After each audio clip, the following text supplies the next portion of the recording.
As you may or may not know, each mountaintop / major location is dedicated to a crystal spirit. I used a combination of history and lore on each gemstone as well as my own ideas and experiences with the stone. So, using a wide range of mythology as a base, I created quite the expansive world. I would love to turn this world into a video game, but Homeboy doesn't know how to code. So I will stick to what I know for now, which is art. I have a lot of comic scripts for projects, and I'd love to have my own animated series as well, but these are all major dreams and all part of a stepping stone. But welcome back to the world building log. Today's episode, I want to talk about some temples that are found on Mount Ocean Jasper, one of the locations in my world. Past the sandy oasis city of Kelp City, you must travel through the Dragon Cemetery. This is the only way to the first major temple. The Dragon Cemetery is a really sandy and rocky place.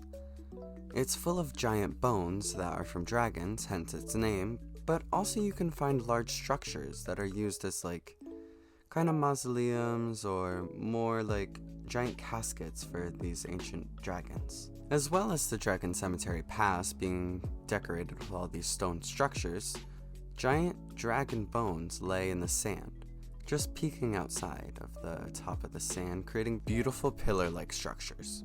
The dragon bones are so sturdy, in fact, that people from the mountaintop use them as foundation for their buildings.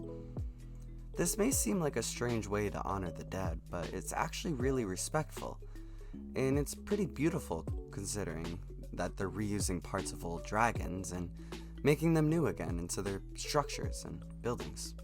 After you make your way through the cemetery, you'll make your way to the temple grounds. Rocks rise in spiked pillar formations as water rushes down, all in below the rocks. There's a waterfall leading from a river above. This is where the temple is hidden. As you could tell by most of the illustrations, and like I've mentioned before, Mount Ocean Jasper is a pretty sandy place, but it does have a lot of oases and lakes, so there's natural water flow like rivers, and there is a giant volcano on top of the very highest part of the Mount Ocean Jasper. There's quite a lot of differences in its location and scenery, I guess. When you enter the temple, you find a lot of puzzles, or trials. These are monsters that can get in your way, things you have to move around the room. Think very Zelda-like dungeons. But there's only 2 rooms right before the end. There's usually a boss at the end of it, but that's not in every dungeon or temple. It's very interesting to me, I don't know. I'm not too concrete on this idea just yet, but either way, this is a test from the spirit to see if that you're worthy for their knowledge, basically.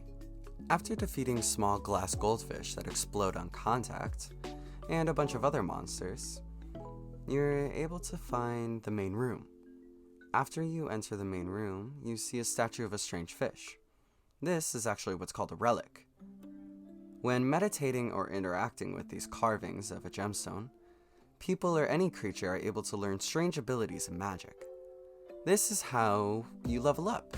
So instead of going around and leveling up through combat or whatever, you can travel the world and learn new skills by meditation and talking with these spirits. It promotes travel instead of just grinding and being the strongest. It promotes use of knowledge and history, as well as your own personal skill set. This illustration is actually a character that uses the downpour koi. With the downpour koi, you're able to control waterfalls and other things like that. It's more so based and associated with pressure, and like I mentioned about waterfalls, at the basin of a waterfall. All of that force, that drama, that's what the downpour koi is all about. This character that I'm drawing currently is actually a tyrant, which is technically like a person who travels around the sky and just takes over the world and captures land and just creates havoc. Think of them like sky pirates. In the middle of the sandy desert of Mount Ocean Jasper is one of the largest temples, well, besides the main temple. This one is dedicated to the Lord Orca. The myth of the Lord Orca actually comes from indigenous cultures.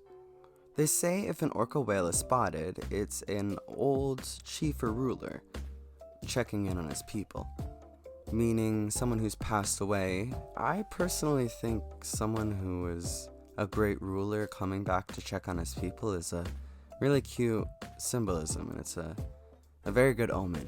Other than the tyrants, the sky pirates of this world, there are many other groups or occupations, if you will, such as the natural enemy to the tyrants, the military force known as the angels.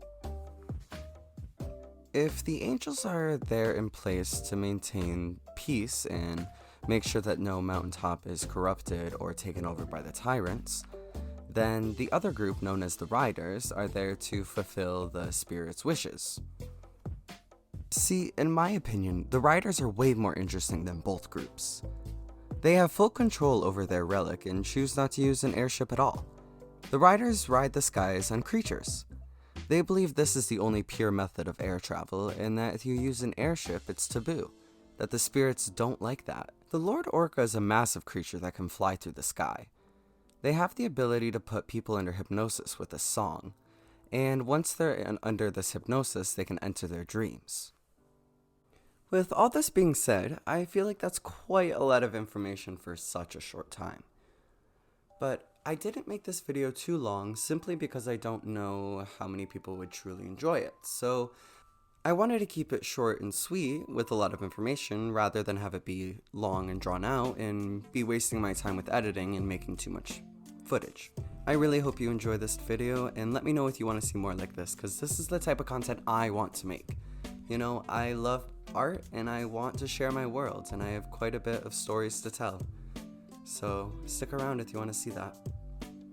And please subscribe if you liked what you saw. As a small artist and a small channel, every comment, like, everything helps. It really does mean a lot to me.